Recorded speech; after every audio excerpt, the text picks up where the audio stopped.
నిన్న KK survey, ఈరోజు rice survey, ఇవన్నీ వైసీపీకి అనుకూలంగానే వచ్చాయి. సో దీనివల్ల కూటమిలో ఏమైనా అలర్జడి అనేది మొదలైందంటారా? ఒక సంవత్సరం ముందు సర్వేలతో ఇంకా 4 ఏళ్ళు ఉందండి. ఫస్ట్ థింగ్ ఏదైతే జమిలీ ఎలక్షన్స్ అలాంటివంటే పోనీ 1 year negative and rest of the year ఎట్లా అన్నది చూడాలి. ఇవన్నీ జమిలీతో ముడిపడి ఉన్నాయి. ఈ 4 ఏళ్ళ ముందు ఇచ్చిన ఈ సర్వేలతో ఇది లాంగ్ టైమ్ సస్టైన్ అవుతుంది అయితే నేను చెప్పలేను. ఊహకు అందంది కూడా. బట్ ఒక చేతావని అయితే ఈ సర్వేల త్రూగా అయితే ప్రజలకి సుస్పష్టంగా అర్థమయ్యే భాషలో చెప్పారు వాళ్ళు. How the negative factors are travelling against government అన్నది. దీన్ని సరిదిద్దుకుంటే బాగుంటుంది. సరిదిద్దుకోలేని తప్పులు ఇవన్నీ ఇప్పటిదాకా జరిగినవి. ఇప్పుడు ఇసుక దోపిడీ, మట్టి దోపిడీ, అలాగే లెక్కరు, ఇబ్బడి లెక్కరు, and in the same scenario true up ఛార్జీల త్రూగా ప్రజలు పడుతున్న మానసిక వ్యతలు. అండ్ ఇది కాక ఇవాళ మీరు స్టేట్ ప్రాస్పరిటీ అన్న దగ్గర సామాన్య మానవుడి దగ్గర డబ్బులు ఉంటేనే రొటేషన్ అవుతుంది. ఓకే, సామాన్య మానవుడి దగ్గర డబ్బులు లేనప్పుడు మీకు ఎక్కడి నుంచి వస్తే జిఎస్టీలు కానీ, లేకపోతే జీడిపి పెరుగుదల కానీ, జిఎస్డిపి పెరుగుదల కానీ. మీకు ఇంకోటి చెప్తున్నా, దీనికి తగ్గట్టు ఏదో యోగా డేకి డ్వాక్రా మహిళలను తరలించమని ప్రజలు పెట్టినట్టు జిఎస్టీ వసూలు విషయంలో ఈ ఇమ్మెన్స్ ప్రెషర్ ఎంప్లాయీస్ మీద పెడుతున్నారు. ఎక్కడి నుంచి తీసుకొస్తారు వాళ్ళు డబ్బులు? ఇప్పుడు బేర్ మినిమం ఇవాళ నాకు తెలిసి, నేను గతంలో మనకి సిటీఓలు ఉండేవారు, ఇప్పుడు కమిషనర్లు జిఎస్టీ పరివ్యూలోకి వచ్చిన తర్వాత స్టేట్ సేల్స్ ట్యాక్స్ వసూళ్ళకి. ఇప్పుడు స్టేట్ సేల్స్ ట్యాక్స్కి, సెంట్రల్ ట్యాక్సెస్కి సెంట్రల్ గవర్నమెంట్కి ఏముంది, అలా హ్యాపీగా మన స్టేట్ నుంచి కట్టుకొని అది తీరుకున్నప్పుడల్లా వెనక్కి డబ్బులు ఇస్తున్నాడు. కానీ స్టేట్ ట్యాక్స్లు వసూలు చేసే బాధ్యత అంతా గతంలో ఉన్న సిటీఓలది, ఇప్పుడు కమిషనర్లది. జిఎస్టీ దీని కింద మార్చేశారు వాళ్ళని.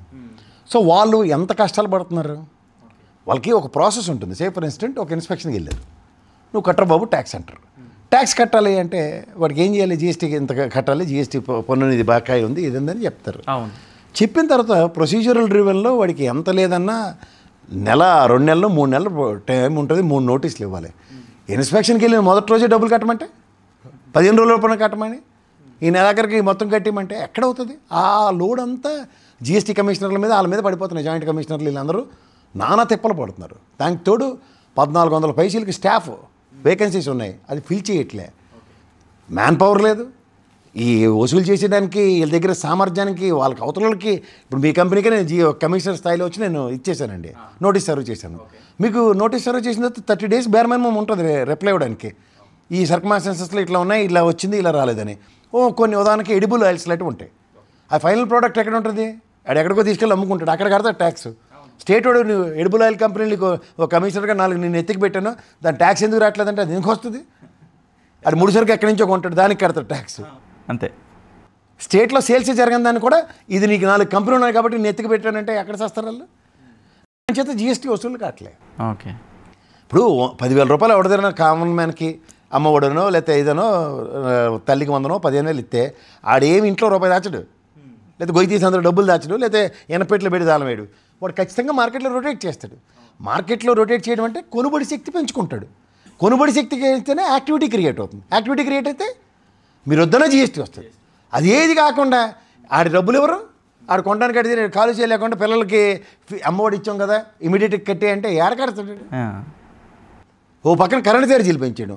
ఇప్పుడు హౌస్ ట్యాక్స్ కట్టాలండి ఎగ్జాంపుల్. నీ దగ్గర డబ్బులు ఉంటే కడతావు, లేకపోతే ఏమవుద్ది? నా ఇల్లు అయితే కూల్చీడు కదా అని కూర్చుంటావు. ఈ సంవత్సరం ట్యాక్స్ కట్టవు, వచ్చే సంవత్సరం నా దగ్గర డబ్బులు వచ్చినప్పుడు 2 కలిపి కడతామని కూర్చున్నారు అనుకోండి. సంవత్సరం పాటు ఇంటి పన్ను రానట్టే కదా. వాళ్ళ మున్సిపాలిటీ వాళ్ళని ప్రాణాలు తినేస్తుంటే ఇంటి పన్ను వసూలు చేయి అంటే ఆడు ఏడు చేస్తాడు. ఇంటికి వచ్చి బాబు ఇంటి పన్ను కట్టు, బకాయి ఉంది, పెనాల్టీ పడిపోద్ది అంటాడు. అవునే పెనాల్టీ నేను కట్టుకుంటాను అనుకోండి, అడిగి చేస్తాడు. ఇప్పుడు నెల కరెంట్ ఛార్జీలు ఉంటాయి, నేను కట్టను అంటాడు. 15 రోజులకి ఫీజు తీసేస్తామంటాడు, పెనాల్టీ వేస్తూ ఉంటాడు. 15 రోజులు డిలే కదా. సో ఇవన్నీ ఎక్కడికి అక్యుములేట్ అవుతున్నాయి? స్టేట్కి రావాల్సిన రెవెన్యూ. అందుకే 53% డెఫిసిట్లో ఉంది. 53%? ఎస్. సో ఈ 53% డెఫిసిట్ అంటే ఏం తమాషాలా, చిన్న విషయాలా? ఎక్కడ కాలు చేయి అడగట్లేదు గవర్నమెంట్కి. దానికి తోడు ఈ యోగా డోలు అవి పెట్టుకుని 300 కోట్లు తగలెడుతుంటే ఏం చేయాలి? ప్రజాదాన్ని వేస్ట్ చేస్తా అంటున్నారు. వేస్ట్ అని కాదు, అనవసరం అండి. ఇప్పుడు మీ దగ్గర ఉంటేనే డబ్బులు ఉన్నాయనుకోండి, అన్నం తినాలని కాన్సెప్ట్ పెట్టుకోవాలి, లేదా టిఫిన్ చేయాలి. డబ్బులు లేనివాడికేమో 100 రూపాయలు ఎవడో ఇచ్చాడు మీ ఫ్రెండ్, టిఫిన్ చేయరా తర్వాత చూద్దామని 50 రూపాయలు ట్యాక్సీ పెట్టుకుని రూపాయలు నేను అల్ల హోటల్లో తింటానని వెళ్ళి వచ్చారు అనుకోండి, ఏమనాలి మిమ్మల్ని? చెప్పండి. వెనకటి ఒక సామెత, పుండుకు తెలియదంటే బూర్లు వైపు వెళ్ళమే అన్నారట. అలాగా మనకు కష్టం ఏంటో మనకు తెలిసినప్పుడు మనం దాంట్లోంచి ఒక యాక్టివిటీ నుంచి రెవెన్యూ జనరేట్ అవుతుందా అన్న కాన్సెప్ట్ చూడాలి. ఇప్పుడు దానికి ఒక cricket match, IPL cricket match ఏదో పెట్టారు అనుకోండి వైజాగ్ దగ్గర, 10 రూపాయలు వస్తాయి డబ్బులు. క్రికెట్ స్టేషన్కి రావచ్చు, లేదా స్టేట్ ఈసారి స్పాన్సర్డ్ ప్రోగ్రామ్కి ఏం చేస్తుంది, కండక్ట్ చేయొచ్చు, డబ్బులు రావచ్చు. సో ఇట్లాంటివి కొన్ని ఉంటాయి సార్. అవి ఎంత ఈజీగా కాదు. అవన్నీ ప్రెషర్ స్టేట్ మీద తెలియకుండా పరోక్షంగా పడిపోతుంది. పరోక్షంగా పడిన దాన్ని కూడా ప్రత్యక్షంగా మనం అందరూ చూస్తూ కూడా చేయవలసిన రెస్పాన్సిబిలిటీ వాళ్ళ దగ్గర ఉన్నప్పుడు, వీళ్ళటి వాళ్ళేమో యోగా డే పెడితే తప్ప రైట్ అంటే మేము ఏం చెప్పాలి దానికి? యోగా డే చేయొద్దని ఎవడు చెప్పగలమా? ఈ నెల 20వ తారీఖు పడాల్సిన అన్నదాత సుఖీభవ డబ్బులు 7,000 ఇప్పటి వరకు పడలేదు. ఎందుకంటారు అసలు? అంటే ఖజానా లేదా? ఏంది 7,000 అండి? 20,000 ఇవ్వాలి. ఖజానా పెర్మిట్ చేయట్లే కదా వాళ్ళు. అందుకే కదా 6 ప్రామిసెస్. ఇప్పుడు తెలంగాణలో కూడా చూడండి, ఉచిత బస్సు, ఆరోగ్యశ్రీ 15 లక్షలు పడపడ చేసేసాడు ఆయన రాగానే. చేతికి డబ్బులు ఖర్చు ఉండదు కదా.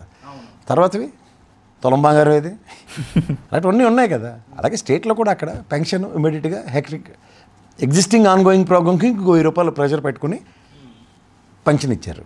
ఓకే. నెక్స్ట్ జరుగుతున్నవి డెవలప్మెంట్స్ అన్ని స్టేట్కి ఎక్కడైనా రిసోర్స్ఫుల్గా ఉంటే, ఇప్పుడు లెక్కర్ ఉంది, గత ప్రభుత్వం 1,103 కోట్ల ఆదాయ వనరు క్రియేట్ చేసింది. ఇప్పుడు వనరు తీసి ప్రైవేట్ సెక్టర్కి ఇస్తే లెక్కర్ ద్వారా క్రియేట్ చేసింది గత ప్రభుత్వం. అలాంటి ఆదాయ వనరులు క్రియేట్ చేసుకుంటేనే మీరు అన్నట్టు ఏదైనా జరుగుతుంది. అది లేనప్పుడు చంద్రబాబు గారు మాటలని నీటి మూటలే, నేల మీద సముద్రం ముందు రాసిన నీటి రాతలే అని అన్నట్టుగా అందరూ మాట్లాడుతున్నాం. కానీ దానికి రిసోర్సెస్ ఎక్కడి నుంచి క్రియేట్ చేసుకుంటారు అనేది ఛాలెంజ్. చంద్రబాబు గారు అంటారు ఖజానా ఖాళీ అయిపోయింది, మొత్తం లూటీ చేసి జీరో చేసి వెళ్ళిపోయారు. అది ఎవరు చెప్పవలసిన మాట? యనమల రామకృష్ణ గారు 100 కోట్లు ఉన్నాయి ఖజానాలో, మేము అన్ని అప్పులు చేస్తే ఇప్పుడు జగన్మోహన్ రెడ్డి ఇంపాసిబుల్, ఏ ప్రభుత్వం నడిపించలేడు అన్నాడు. ఆయన ఏం చేశాడు? అద్భుతం చేసి వెళ్ళాడు. 1.5 సంవత్సరం బడ్జెట్ ఇచ్చి సంక్షేమం చేశాడు అందరికీ. 1.5 సంవత్సరం బడ్జెట్ అంటే 5 సంవత్సరాల టెన్యూర్లో ఆపద్ధర్మ బడ్జెట్లు 2 ఉంటాయి. అది కాక మిగిలిన దాంట్లో 4 యాక్యురేట్గా పెట్టే బడ్జెట్లు. అందులో 1.5 year బడ్జెట్, 1 సంవత్సరం బడ్జెట్, ఇంకో సంవత్సరంలో సగం బడ్జెట్ తీసి ప్రజలకు సంక్షేమం చేశాడు. అది కనబడుతుంటే ఇంకా ఏం చెప్పాలా? ఈ పైబచ్చి వెళ్తే వీళ్ళు 7,000 కోట్ల ఖజానాలో వదిలి వెళ్ళారు. ఎఫ్ఆర్బిఎం లిమిట్లు ఇంకా ఉన్నాయి, తెచ్చారు కదా. అదే కదా 1,60,000. ఏం చేశారు అది చెప్పకుండా మా దగ్గర డబ్బులే ఉంటున్నారు. దానికి ఏం చెప్పాలా? హలో, తెలుగు రాజ్యం ఛానల్ చూస్తున్నారా? సామాజిక, రాజకీయ, జీవన చిత్రణే తెలుగు రాజ్యం. అతిశయోక్తులు, అసత్యాలు ఉండవు. రాజకీయ కోణం కాదు, ప్రజా కోణమే కొలబద్ద. తెలుగు రాజ్యం వీక్షణ మీ ఉత్తమ అభిరుచికి నిదర్శనం.